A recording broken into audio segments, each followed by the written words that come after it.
हम एक जो है वो जमहूरी तकाज़ों के मुताबिक जो है वो अपनी बात भी करेंगे, उनके ऊपर जो है वो तनकीद भी करेंगे, लेकिन हम आसिफ जरदारी साहब हों या दूसरी जमातों के सरबराह हों या गौहर खान साहब हों, हम उनका बिल्कुल जो है वो एहतराम करेंगे।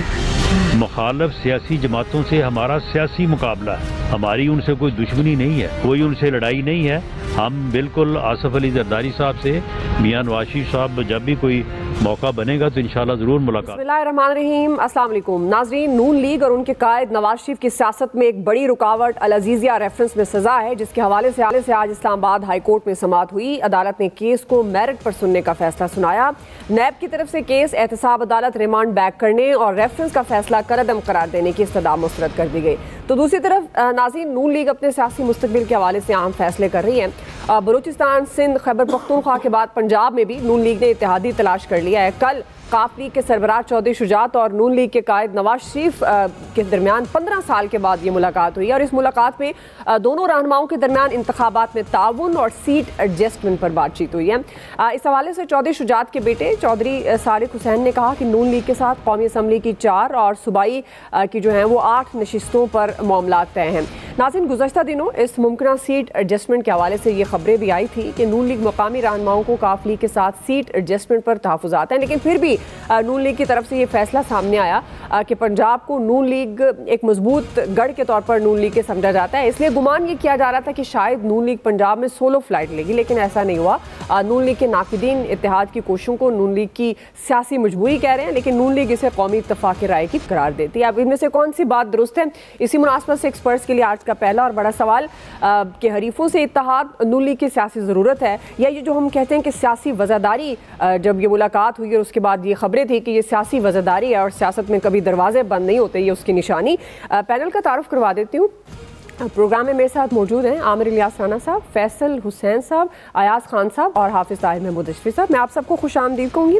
आमिर साहब, मैं आपसे आगाज़ करूँगी, चूँकि अभी मामला कोर्ट में है अल अज़ीज़िया से मुतल्लिक, और अब देखेंगे क्या उस पर फैसला आता है और क्या नहीं, लेकिन जो हमारा बुनियादी सवाल सियासी तौर पर ये कहा जा रहा है कि अब 15 साल के बाद मुलाकात हुई काफ लीग में भी। कुछ लोग कह रहे हैं कि पंजाब में जाहिर है नून लीग ने अपनी पोजीशन बनानी है, नून लीग कमज़ोर विकेट पर है, इसलिए वो कोशिश कर रही है कि अपने जो कल के हरीफ थे उनसे भी वो इत्तेहाद करे। क्या आपको लगता है ये वाकई नून लीग की कमज़ोरी है, कमज़ोर विकेट पर है, या आप समझते हैं कि सियासत में ये दरवाजे किसी के बंद नहीं होते, और जो सियासी वज़ादारी की बात हो रही है तो क्या ये उसकी मिसाल समझी जाए? देखिए, मुझे नहीं पता ये 15 साल की मुलाकात कहाँ गिनी जा रही है। वो शायद चौधरी शुजात साहब की वालदा की डेथ की बात गिन रहे होंगे कि नवाज शरीफ 2009 चले गए थे। से बिल्कुल। अगर आप मुलाकात कहें ना, तो ये 99 के कू के बाद पहली पॉलिटिकल मुलाकात है। वो तो दुआ वाली मुलाकात थी ना, आपके नाम वाली, मतलब वो थी दुआ, फातिहा पढ़ने वो गए थे उनकी वालदा के लिए। मेरा नाम सर दुआ के आगे फातिहा नहीं है। सियासी हाँ, नहीं, मैंने यही कहा, मैं कहा दुआ, खाली दुआ का काम फातिहा ही पढ़वाना है सबकी, भी हम उसको करेक्ट, ठीक है जी जी, ये फातिहा ही पढ़वाते हैं। अच्छा जी, अब बात ये है कि 99 तक ये इकट्ठे थे, और फिर उसके बाद एक कई अरसा, कई माह आप कह लें, साल कह लें, बेगम कलसूम नवाज मरहूमा और मरियम नवाज, ये सब चौधरी शुजात साहब के यहाँ ही रहा करते थे। और फिर जब वो हुआ अलग कि मियाँ साहब का अचानक सामने आया कि वो सऊदी अरब जा रहे हैं, उसके बाद अलग हुए, फिर हम ख्याल बने और फिर अलग होते चले गए, फिर चीफ मिनिस्टर बन गए।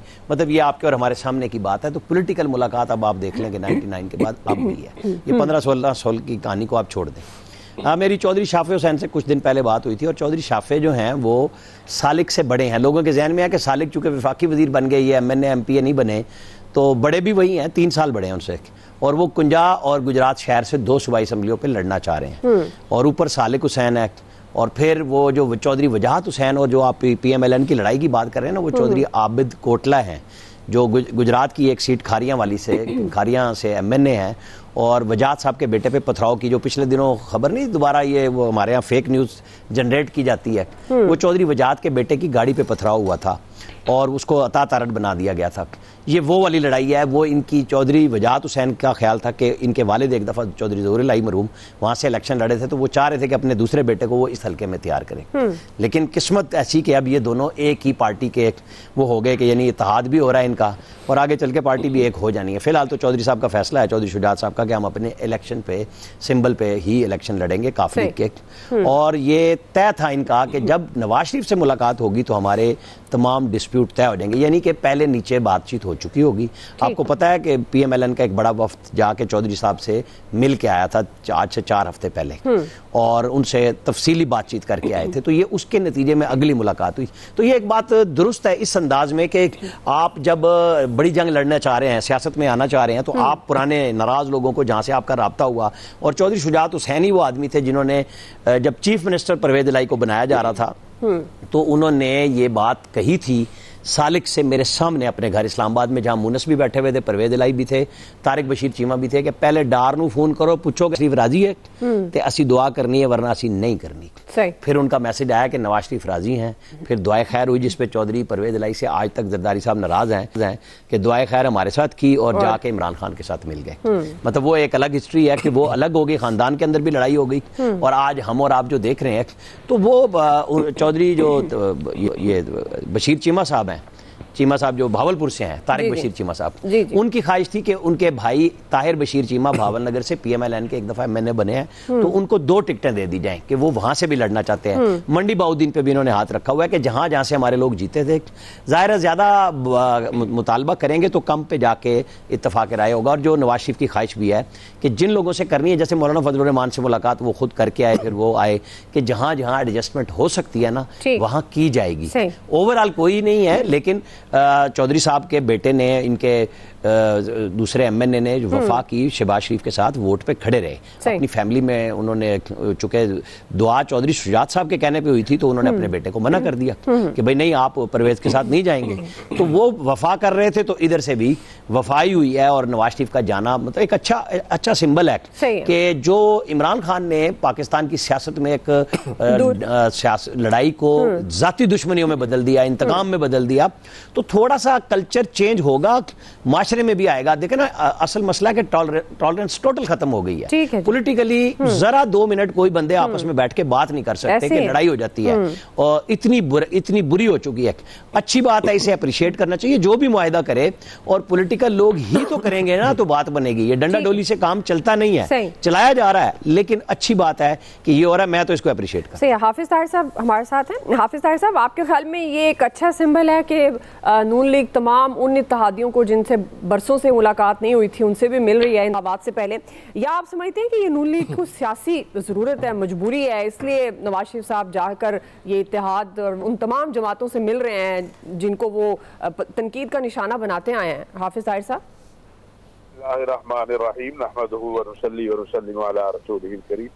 देखिए, जैसे मैंने कई बार कहा है कि हमारे यहाँ ये नहीं कि नून लीग, हमारी सियासत में ना दिल है और ना ही कोई असूल है। लिहाजा इस वक्त मियां नवाज शरीफ साहब जो है वो मैदान में अकेले हैं, और वो समझते हैं कि अगर जो हरीफ है उनके सामने अडयाला में बैठा है उसको अगर नाकाम करना है या उसकी जो पॉपुलैरिटी है उसको खत्म करना है तो सबको साथ लेकर चलना होगा, क्योंकि ये सबको नजर आ रहा है कि अगर इलेक्शन होते हैं तो इलेक्शन में कोई पार्टी भी जो अवामी रुझान नजर आ रहा है उस तरह से नहीं नजर आती कि जो कोई अकेले हुकूमत बना सके। लिहाजा मियां साहब ने मौलाना फजलुर रहमान साहब से भी अलायंस कर लिया है, MJM से भी कर लिया है, और लोगों से भी कर लिया है। फिर जो तारीख इंसाफ से इधर उधर हुए लोग थे वो भी आप देखें आस्ता आस्ता नून लीग में आते जा रहे हैं। तो ये उनकी हिकमत अमली है, अपनी मुस्तकबिल की सियासत थी।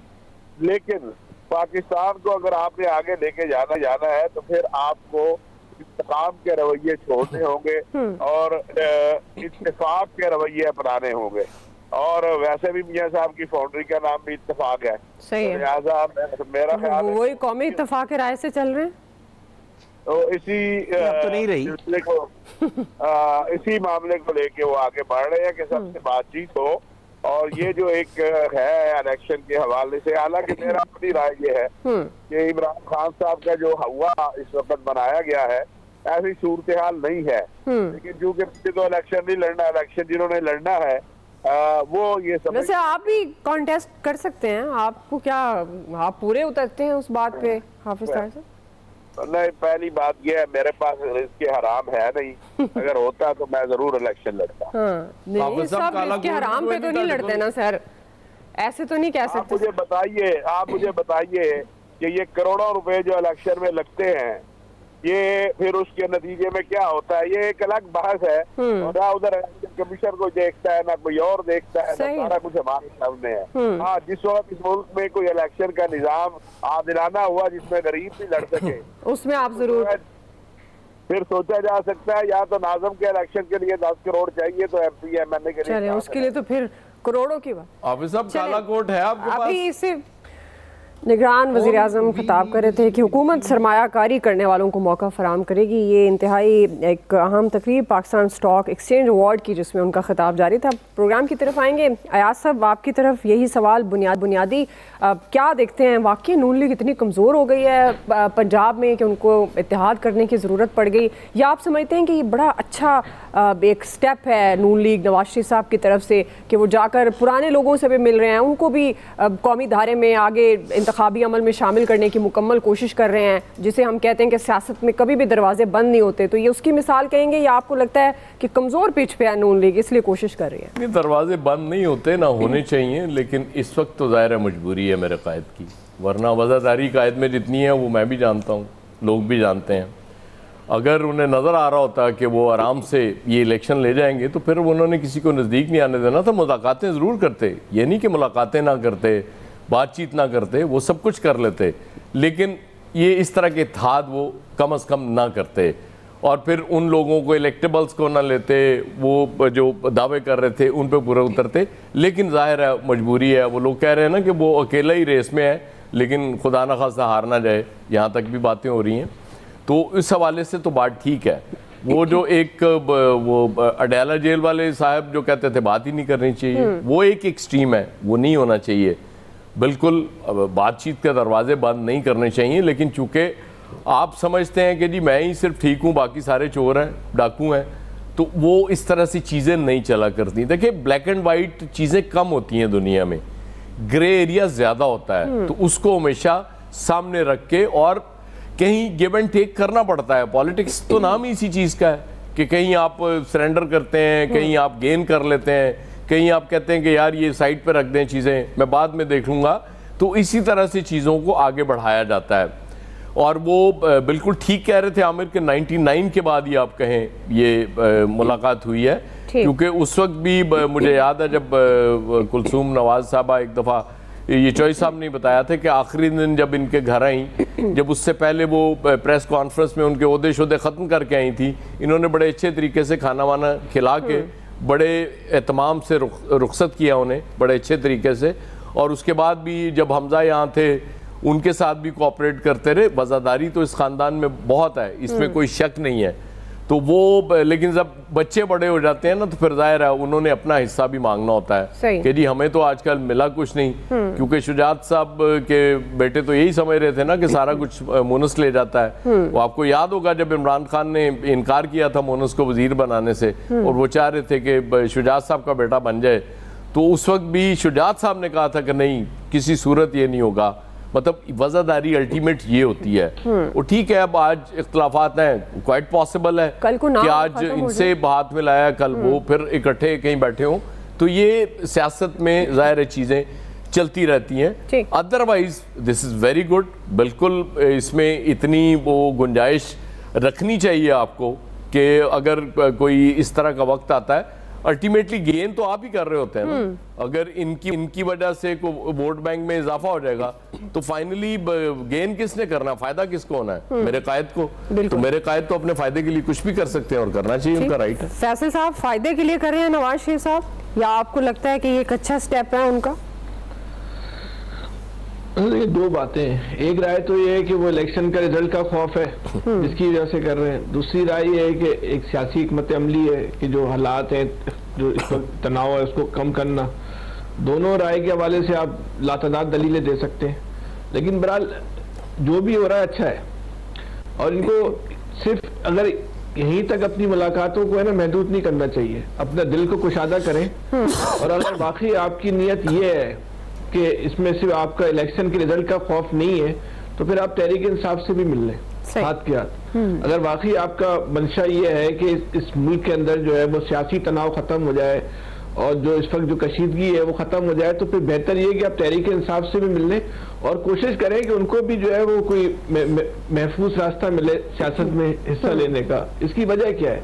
इक़्तिदार में तो आपने आना है, वो ज़ाहिरी सूरत हाल तो ये है कि उसको आपने वज़ीर आज़म बनना है। आपके अपना मफाद इसमें है कि आपको एक ऐसी हुकूमत मिले जो कम से कम सियासी इंतशार का शिकार हो। आपका अपना मफाद इसमें है कि अगर आप इस मुल्क के अंदर माशी तब्दीलियां चाहते हैं तो सियासी सूरत हाल जो है मुकम्मल तौर पे खुशगवार और पुरअमन होनी चाहिए। तो उसके लिए इलेक्शन से पहले जो जो आप सबील कर सकते हैं वो सारी सबील करें, रिजल्ट वो करें, अच्छी बात है। बाकी रिजल्ट तो पता है आपको, वो तो तय हो गया, नोटिफिकेशन का मसला है खाली, वो भी हो जाएगा इंशाअल्लाह।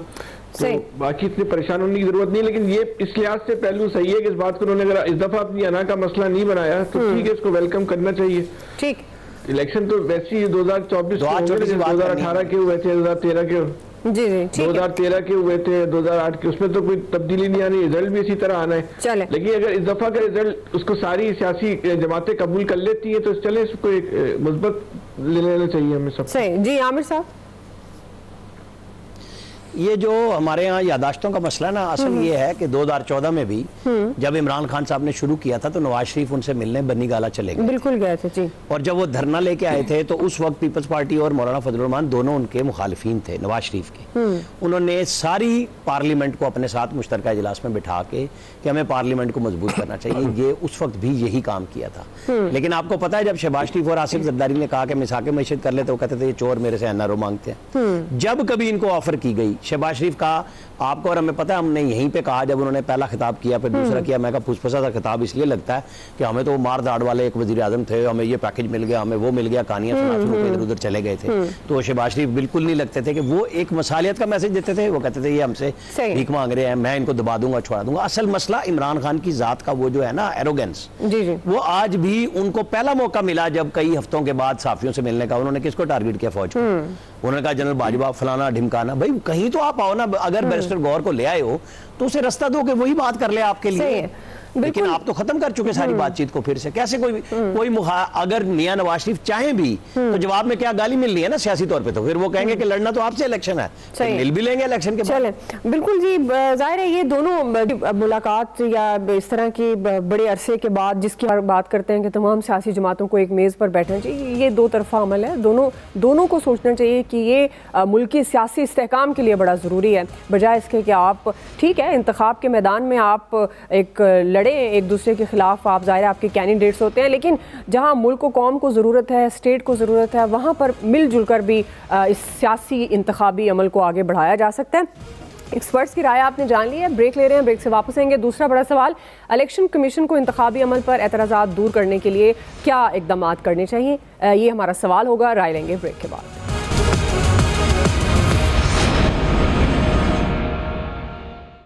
ये लेवल प्लेइंग फील्ड का तो ये जो एक ताना दिया जा रहा है, ये एक अजीब सा ताना। हमारे हल्के डिस्टर्ब हो गए हैं। 18 में मेरे हल्के के 3 हिस्से किए गए थे इमरान खान को जितवाने के लिए, अब खैर से 4 कर दिए। मैं इस पे इलेक्शन कमीशन में गया हूँ, हमारी बात नहीं सुनी गई। हमने लॉजिक दिया हमारे वकील ने वहाँ पे। शहबाज साहब का हल्का भी अपसेट हुआ है, लेकिन वो जो डिसीजन मेकिंग हुई है हमारा उससे इत्तेफाक बहुत सारी जगहों पर नहीं है, इसीलिए हम अदालत में जा रहे हैं ना। जुमेरात 8 फरवरी 2024 को इलेक्शंस होंगे। अब इस सिलसिले में किसी को कोई शक और शुबा नहीं होना चाहिए। इलेक्शन कमीशन की तमाम ज़रूरियात, चाहे वो माली हो, इंतज़ामी हो, सिक्योरिटी की हो, उनको हम पूरा करेंगे। नाज़रीन, इंतखाबात अब चंद माह ही दूर रह गए हैं और बर वक्त के लिए कोशिशें जारी हैं, लेकिन इंतखाबी अमल के हवाले से मुख्तलिफ सियासी जमातें एतराज़ात आयद कर रही हैं। PMLN ने हल्का बंदियों पर तहफ़्फ़ुज़ात का इजहार करते हुए अदालत जाने का ऐलान किया है। आज PMLN के रहनुमा ख्वाजा साद रफ़ीक ने यह कहा है कि हमें नई हल्का बंदियों पर तहफ़्फ़ुज़ात हैं, नई हल्का बंदियों के खिलाफ अदालत जा रही है। MQM को भी हल्का बंदियों के हवाले से एतराज़ात हैं। मौलाना फजलुर रहमान भी इंतखाबी मुहिम के दौरान अमन व अमान के मसाइल की निशानदेही कर चुके हैं।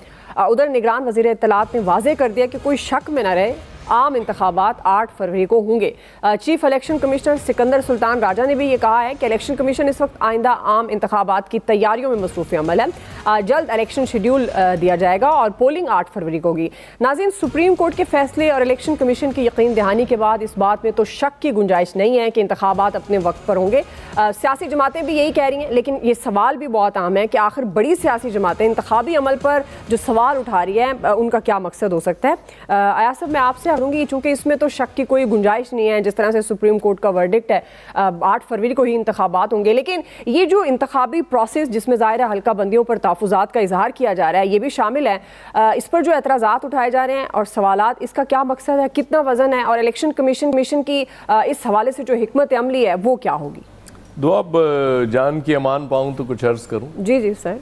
पहली बात तो ये है कि चीफ जस्टिस ऑफ पाकिस्तान को ये कहने की ज़रूरत क्यों पड़ी कि जी इलेक्शन के हवाले से कुछ शुबहात आप पैदा ना करें। क्या आपको अपनी ताकत पे एतबार नहीं? भाई लोग जो मर्जी कहते रहे कि जी इलेक्शन होंगे नहीं होंगे, उनका राइट है, मतलब आज़ादी इजहार है ना। मतलब चीफ जस्टिस ऑफ पाकिस्तान आज़ादी इजहार पे पाबंदी चलें कर लगा चुके हैं, लेकिन ये जो चीज़ें सियासी जमातें हैं वो बहुत अरसा पहले भी ये बात हुई थी नहीं, जब मरदमशुमारी का हो गया था मामला, तो उसके बाद हल्का बंदियों पे मैंने अर्ज किया था कि ये हल्का बंदियों पे भी तो मामला हो जाएंगे ना कल को, नहीं पसंद आएंगी कुछ को। अब ये बात भी हो रही है कि जी कोई 1-1.5 माह शायद इलेक्शन डिले हो जाए, तो मार्च में चले जाएं। अब मार्च में फिर मुझे रमज़ान नज़र आ जाते हैं, रमज़ान के बाद आपको ईद का चांद नज़र आ जाएगा, फिर आप कहेंगे कि अब ईद के बाद ही होने चाहिए।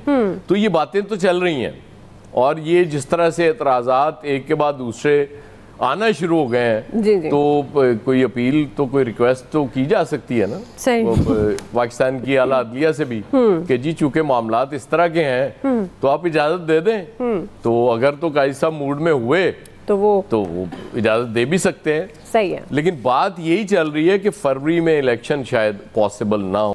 जब ऑलमोस्ट तमाम पॉलिटिकल पार्टीज को जब एतराज़ात होंगे तो फिर उसका कोई हल तो तलाश करना पड़ेगा। आमिर साहब, अब ज़ाहिर है एतराज़ात तमाम अगर सियासी जमातों को होंगे तो फिर क्या इक़दाम करने चाहिए इलेक्शन कमीशन को ताकि 8 फरवरी को मुमकिन बनाया जा सके कि पोलिंग डे हो?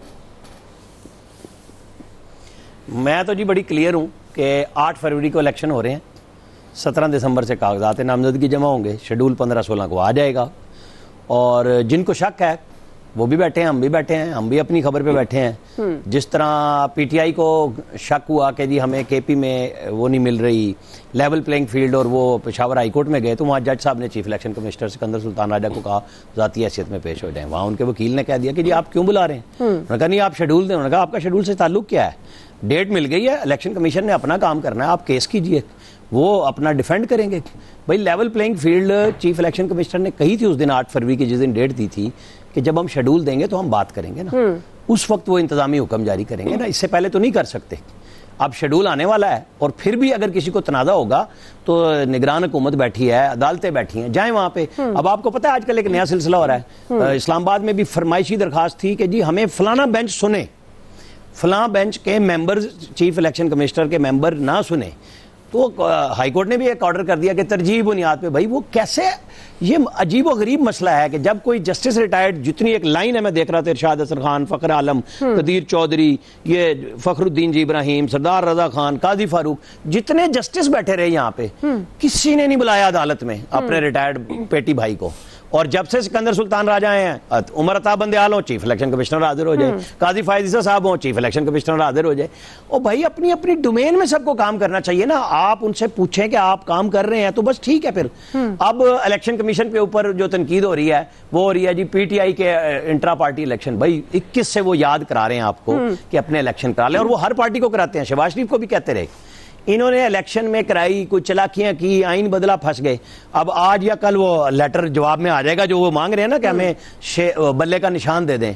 बल्ले के बदले में एतराजात की एक लंबी लाइन आएगी कि जनाब आपने ये जो लिखा पढ़ा आइन है ना, इसमें कुछ खुद ब खुद चेंजेस किए हैं, आपकी वेबसाइट पे कोई चीज अवेलेबल नहीं है, क्योंकि पार्टियां तो मंशूर अपना इलेक्शन ये जो इनका कानून होता है, रूल्स होते हैं इलेक्शन के, वो वेबसाइट पे भी करते हैं और इलेक्शन कमीशन से मंजूर कराने के पाबंद है। कोई चीज मंजूर नहीं कराई, लेकिन चूंकि सोशल मीडिया पे फितना बर्पा करना है तो कर ले, जवाब इनको मिल जाएगा। बात यह है चाहे ख्वाजा साद रफीक का मसला हो या किसी का हो, अब एक सिस्टम आ गया है, डेट इसीलिए सुप्रीम कोर्ट से आ गई। आपको कोई हाई कोर्ट स्टे देती नहीं नजर आएगी, जनरल स्टे कि जी अब इलेक्शन नहीं करा सकते, वो भेजेंगे। और यही काम होता है कि जिस पे एतराज है सुने जाएंगे, खत्म हो जाएंगे।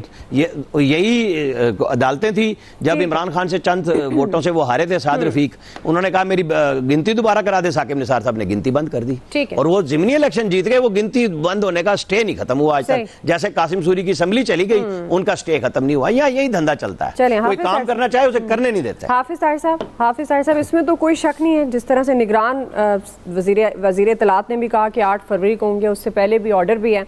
तो ये जो अब इंतखाबी अमल के हवाले से मुख्तलिफ सियासी जमातों के तहफ़्फ़ुज़ात और ख़ास तौर पर हल्का बंदियों को लेकर मामलात चल रहे हैं, कैसे एतराज़ात दूर करने के लिए क्या इक़दामात इलेक्शन कमीशन को करने चाहिए? ये तो इलेक्शन कमीशन जाने और सियासी जमातें जाने। हमारे वजीर आज़म और हमारी जो हुकूमत है वो कमिटेड है कि उसने जो जब इलेक्शन कमीशन ताउन मांगेगा हुकूमत पूरा ताउन करेगी। आगे इलेक्शन करवाना, पता चल गया हमारी हुकूमत है। तो इलेक्शन कमीशन का काम है। नहीं, आपको शक था कोई? जी नहीं, हाफिज साहब ने पहली दफा मानी है। नहीं तो वो उन्हीं की हुकूमत होती है हमेशा यार, ऐसा कमाल कर रहे हैं आप। जी नहीं, पहली दफा उन्होंने मानी है। आप मेरे लिहाज राना साहब, आपकी हुकूमत भी तो मेरी हुकूमत है ना, आप ये तो राना। सुभान अल्लाह। नहीं, हम तो आपके भाई हैं, हम आपके साथ हुकूमत में शामिल हैं। बिल्कुल। तो बात ये है, बाकी काम है चीफ इलेक्शन कमिश्नर का, लेकिन जो मौलाना फजलुर रहमान साहब कह रहे हैं उस तरफ तवज्जो देने की जरूरत है। खैबर पख्तूनख्वा के जो हालात है, बहरहाल उसकी कैसे उसको अमन अमान को बेहतर करना है, क्या होगा, ये चाहिए चीफ इलेक्शन कमिश्नर साहब को उस पर तवज्जो करें। मौलाना साहब के तहफ़्फ़ुज़ात भी दूर होने चाहिए। ख्वाजा साद रफीक साहब के भी कल कोई बात, उनकी भी मैं पढ़ रहा था, उनके भी कोई तहफ़्फ़ुज़ात है। तो ये इलेक्शन कमीशन की जिम्मेदारी है बातों को मुतमईन करें। जी, दुआ इजाजत देंगी आप हमारे भी जी क्विकली पूछिएगा। हाफिज साहब, ये मौलाना फजलुर रहमान के तहफ़्फ़ुज़ात इलेक्शन कमीशन के हैं या जिनसे होने चाहिए उनसे वो कह रहे हैं? या आपने टॉप सीक्रेट? मौलाना फजलुर रहमान जो है वो जेन्युइन इलेक्शन लड़ना चाहते हैं और जेन्युइन इलेक्शन लड़ते हैं, ये आपको पता है। चले, ये जेन्युइन कौन है जी हाफिज साहब? फैसल साहब जी, फैसल साहब, आज हाफिज साहब का ये जो आखिरी जुमला है ना, ये बस कमाल है, नज़ला है। देखिए बात ये है कि जिन सियासी जमातों के पास पाकिस्तान में इस वक्त लेवल प्लेइंग फील्ड है, वो सारे के सारे जो है वो उस पर एतराज कर रहे हैं हल्का बंदियों के ऊपर। और जिन सियासी जमातों के पास लेवल प्लेइंग फील्ड नहीं है उनको कोई एतराज नहीं है, वो मुतमईन है। मजे की बात यह है कि जिन जमातों के पास लेवल प्लेइंग फील्ड है वो ये कह रहे हैं कि हमारे एतराजात मुस्तरद हो गए, और जो जमातें कह रही है हमारे पास लेवल प्लेइंग फील्ड नहीं है, उनके एतराजात मंजूर हो गए। ये अपनी नौयत का जो है आप कहें सारे सच्चा मियां काम है। तो लेवल प्लेइंग फील्ड है, लेवल प्लेइंग फील्ड है किसके पास और एतराज कौन कर रहा है, ये बिल्कुल एक बड़ा कंफ्यूजन हो गया। सही। जब आमिर साहब नहीं, आपको ये कंफ्यूजन हो गया कि ये जो बात कर रहे थे कि नवाज शरीफ साहब के लिए ग्राउंड सेट कर दिया गया है, तो इस बात से आपको लगता है कंफ्यूजन हो गई है? नहीं, मुझे तो इस बात पे हो रही है कि जो जमातें दावा कर रही हैं कि हमारे पास लेवल प्लेइंग फील्ड नहीं है, हमें दी जाए। इलेक्शन कमीशन ने उनके सारे एतराजात को मंजूर कर लिया, मनोअन कोई इसमें छोड़ा ही नहीं। और जो ये कह रहे हैं जिनके बारे में तासुर है कि उनको लेवल प्लेइंग फील्ड हासिल है, वो चीख रहे हैं कि हमारे साथ तो इलेक्शन कमीशन ने जो है वो हाथ कर दिया, हमारे साथ तो इलेक्शन कमीशन ने जो है वो धोखा कर दिया, ये किसी सियासी पार्टी का जो है या कारकुन बन गया है और उसका अहदेदार जो है वो इलेक्शन कमीशन चला रहे हैं। लेकिन आमिर साहब ने तो अदालत का भी फैसला सुना दिया ना कि स्टे ऑर्डर भी नहीं होगा, कुछ भी नहीं होगा। अब तो नून लीग भी कह रही है कि हम कोर्ट में जा रहे हैं, या एमके भी कह रही है, जीडीए भी कह रही है, बाकी जमातें भी कह रही है हम कोर्ट में जा रहे हैं, तो फिर कोर्ट में ना जाए, फिर किस लिए जा रहे हैं कोर्ट में? अगर स्टे हमने कहा हाई कोर्ट से स्टे नहीं होगा। अगर जी फैसल 15 दिन के अंदर ये रिजल्ट, अगर 15 दिन भी नहीं रह गए जो अब इंतखाबी इलेक्शन शेड्यूल का अनाउंस होने के लिए, तो अगर स्टे नहीं होगा तो फिर इलेक्शन हो जाएंगे। तो फिर जिन सियासी जमातों को एतराज है जी उनको इसी हल्का बंदियों के तहत इलेक्शन लड़ना पड़ेगा ना, जिसपे उनको एतराज है। उन्होंने कहा करें या बर्दाश्त करें भाई, जो मर्जी करें। हल्का बंदियों को हराने का, ये हल्का बंदियां हमको इलेक्शन से बाहर करने के लिए जो है तैयार की गई हैं। सही। तो फिर बड़ा दिलचस्प सूरत चाल होगी। इलेक्शन में क्या होता है। फैसल कहने का एक मकसद अयाज साहब मैंने कहा फैसल स्टे भी नहीं मिलेगा और पीटीआई को बल्ले का निशान भी नहीं मिलेगा, ये भी आप समझ लें। मैं एक अगली बात करना चाहता हूँ, आखिरी जुमला याद देते हैं। जी जिस तरह आज सियासी जमातें इस बात पे रो रही है, जिनके पास लेवल प्लेइंग फील्ड है हल्का बंदियों पे, 8 फरवरी की रात को ये ना हो कि कोई रो रहा हो, कोई खुश हो रहा हो, किसी के बारे में गुमान है कि उसको रोना था वो हंस रहा है, इसके बारे में गुमान है इसको हंसना था वो रो रहा है। ये सारे तहफ़्फ़ुज़ात सियासी जमातें कर रही हैं जो है ना, तैयार रहे बिल्कुल। लेकिन ये इंतखाबाती जो इंतखाबी अमल है ना, ये उस प्रोसेस का वैसे ये भी हिस्सा होता है कि सियासी जमातें, और ये सारी जिम्मेदारी फिर इलेक्शन कमीशन की होती है कि वो उनके तहफ़्फ़ुज़ात को दूर करें। बहरहाल एक्सपर्ट्स इस बारे में क्या राय रखते हैं वो आपने जान लिया। आप तमाम एक्सपर्ट्स का शुक्रिया। अभी नाज़रीन हम एक ब्रेक लेंगे, ब्रेक के बाद वापस आएंगे। अब बलूचिस्तान के मसाइल के हवाले से इंतहाई अहम सवाल आज का हमारा कि कौमी अमन और खुशहाली के लिए बलूचिस्तान में ग्रैंड जिरगा हुआ, जिसमें निगरान वज़ीर आला बलूचिस्तान, वुज़रा, कबायली, अमायदीन और उलमाए कराम ने शिरकत की है। हम सवाल ये उठा रहे हैं कि जिरगा कितना अहम है और बलूचिस्तान के मसाइल का हल कैसे किया जा सकता है, और इसके लिए हमारे साथ हमारे मेहमान भी मौजूद होंगे। ब्रेक के बाद हमारे साथ रहिएगा। वेलकम बैक नाज़रीन। बलूचिस्तान में कौमी अमन और खुशहाली के लिए एक अहम ग्रैंड जिरगा हुआ, जिसमें निगरान वज़ीर आला बलूचिस्तान, सूबाई वुज़रा और कबायली अमायदीन, अहम शख्सियात और उलमाए कराम ने शिरकत की है। जिरगे में BNA के साबिक लीडर गुलजार इमाम शंबे भी इसमें उन्होंने भी शिरकत की। वज़ीर आला बलूचिस्तान ने खिताब करते हुए कहा कि जिरगा हमेशा से हमारी कौमी रिवायात का एक अहम हिस्सा रहा है। मसाइल जितने भी गंभीर क्यों ना हो, हम मसाइल जो हम मिलकर उनका हल जो है मसाइल का वो निकाल सकते हैं। उन्होंने ये भी कहा कि मुल्क और सूबा हमारा घर है, आए मिलकर इसको संवारें और अमन का गहवारा बनाएं। इसी तमाम तर मामले पर हमें बात करने के लिए किया है सीनियर बलोच सियासतदान है ज़हूर अहमद बलीदी साहब, इस वक्त हमारे साथ मौजूद हैं। सर, मैं आपको खुशामदीद कहूँगी। ज़हूर साहब, ये जिरगे का इनेकाद का मकसद क्या था और आपके ख्याल में ये कितना इम्पोर्टेंट है? देखिए, सबसे पहले तो मैं आपका शुक्रिया अदा करता हूँ कि आपने मुझे इस इशू पे मदऊ किया है, और ये एक इंतहाई खुशाइन बात है कि वज़ीर आला साहब ने जो है बलूचिस्तान के हालात को देखते हुए एक अमायदीन का जो है एक जिरगा बुलाया है, और जिन्होंने बलूचिस्तान की जो मारूजी हालात है उस पर सिरासल गुफ्तगू की है और उसका जो हल निकालने की कोशिश की है। तो इस बात को मैं सराहता हूँ। इसका मकसद ये था कि बलूचिस्तान में जो हालात चल रहे हैं, जो एक किस्म की बेचैनी है बलूचिस्तान में, उसको किस तरह इसका हल निकाला जाए और लोगों को जो है किस तरह जो है उनको दोबारा कायल करके जो है मेन स्ट्रीम में ले आए। तो ये एक अच्छी बात है और इसको सराहना चाहिए, और उम्मीद यही है कि इस जिरगे के बाद जो है इसके मुस्बत तो बलीदी साहब, ये जिस तरह आप कह रहे हैं कि एक मसाइल जाहिर है उसका ये हाल है, तो आपको कैसे आप समझते हैं कि ग्रैंड जिरगे से, इसके इनकाद से मसाइल हल होंगे? और बुनियादी तौर पर अगर हम कोई एक दो बड़े मसाइल की बात करें जिसके लिए ज़रूरत पेश आई कि मिलकर तमाम मसाइल का हल निकालने के लिए जिरगा सबसे अच्छा प्लेटफॉर्म है, तो वो क्या बुनियादी मसाइल हैं बलूचिस्तान के? देखिए, ये तो हमारी जो बलूच पश्तून रवायत है, इसमें हमेशा मसले का हल जो है वो जिरगे से निकालते थे, और ये भी एक अच्छी बात है कि इन्होंने इस बात को महसूस की कि एक जिरगा होना चाहिए।